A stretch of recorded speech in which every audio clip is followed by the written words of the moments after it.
Meaning of distributor. Distributor. Distributor.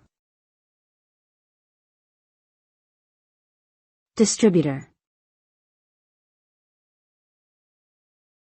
Distributor. A distributor is a person or a company that buys products from manufacturers and then sells them to retailers or directly to end users. Distributors play a vital role in the supply chain by providing a link between producers and customers.